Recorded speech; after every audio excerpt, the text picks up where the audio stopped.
Hey everybody, last week we talked about the coronavirus cancellations and how to deal with those specifically.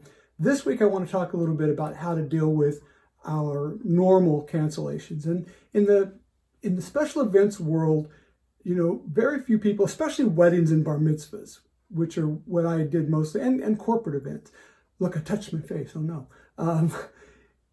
In those areas, when an event cancels, it's never for a silly reason. It's something significant has happened. If it's a wedding, somebody's gotten really sick, they moved, they broke up. Something horrible has gone wrong in their life to cancel such a big event.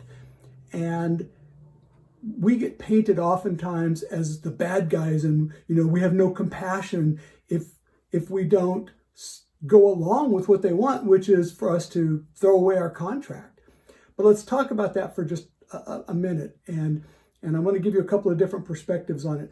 First, at the very beginning, when you're booking your client, you need to be really clear about your cancellation policy, what it is, and why it exists. And I would always touch on that with my clients and say, listen, this is a non-cancelable contract. If you cancel, here are the consequences. And I want you to understand that, because I'm sure you have no intention of canceling it. Nobody ever does. But if it does cancel, it'll be because something bad has happened. There is event insurance that you can get if you're so inclined.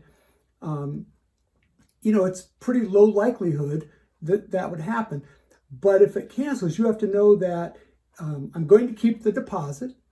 And depending on when you cancel, if you cancel, for us, it was in the last 60 days. It probably should have been for us 90 days.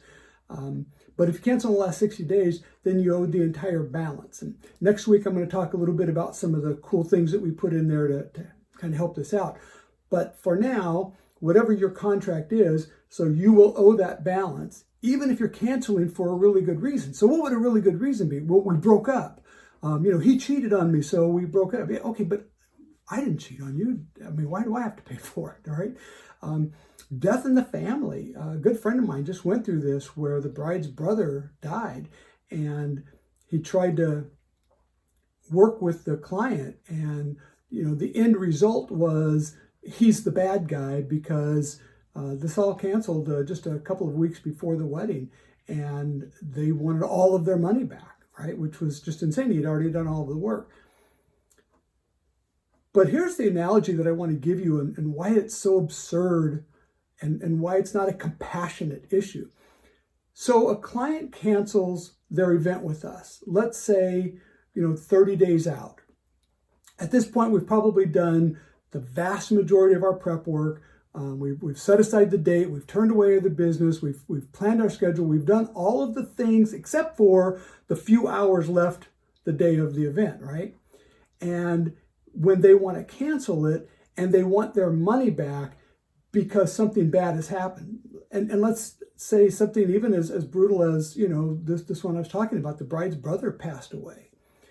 So they want all of their money back, and that would be the equivalent. And I understand why they canceled the event, right? I don't know if I would make that same decision or not, probably. But it would be this equivalent. Let's say that I was going to be the MC at their wedding.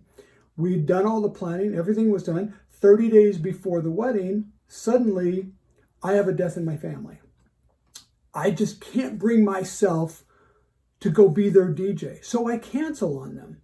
Well, if they're compassionate people, they would allow the cancellation, right? But what if they said, okay, but you're going to give us back our money, right? Because you're not doing the event. And what if I said, well, no, I'm not going to give you back your money. Why are you making me give back the money? My brother died.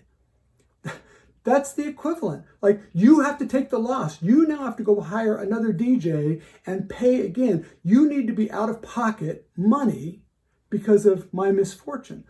That's what they're asking for us to do, right? They had a misfortune in their family, but they want us to be the one who's out of pocket. And I don't understand how that falls on us to do. I can be compassionate without paying for it. These are essentially strangers, business people that we're working with. And you're asking me to make a donation to you, depending on what your rates are, $2,000, $3,000, $4,000.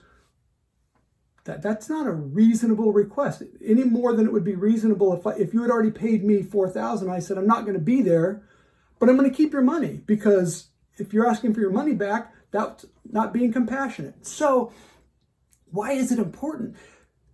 Cancellations are like the one thing that can kill us. I mean, not only do you lose the income, you lose potential income, you lose the ability to generate future income, because if you're really good at what you do, most of your business should come from the events where you're performing. Now you're not performing in front of anybody that night. I mean, there's so many bad things that come from it.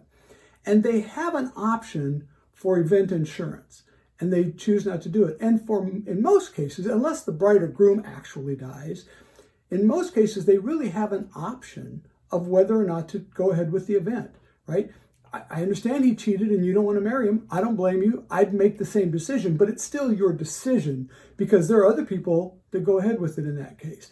I understand that your brother died, but there are people that, we've all done that wedding of somebody who just lost a parent or a brother or a sister, somebody really close, within days of the wedding, and they've gone through, and that's where our skills really get put to the test, right? So don't allow your client to paint you in the picture of being the non-compassionate person. So talk to them about that up front, and just say, listen, I'm very compassionate. I cry with you, and I feel horrible for you, but just don't ask me to be the one that pays the money for it. If you are unwilling to take the financial risk, then get in event insurance. And if you are, and I'm always upfront with people. I say, listen, over the years, for all of our events, we had about a 5% cancellation rate. That was sort of always the number for us. And that, took into account corporates and all of those things as well. Weddings was a lower percentage, but, we would get cancellations on weddings, not near the wedding, but usually months and months and months out. And I'll talk next week about how to mitigate some of the financial aspects for both you and the client that can help this, depending on when they cancel. But for now, listen, don't get guilted into paying for somebody else's misfortune. Otherwise, you're not compassionate. I know you are compassionate people. It's very difficult to be in this business and not be compassionate. I hope that helps you with your future cancellations. I hope you never get another cancellation. But if you do, again, much like last week, do not do this by email or any sort of texting. This needs to be a conversation between people. And I think it'll go a little bit better for you if you do that. And we'll see you next week.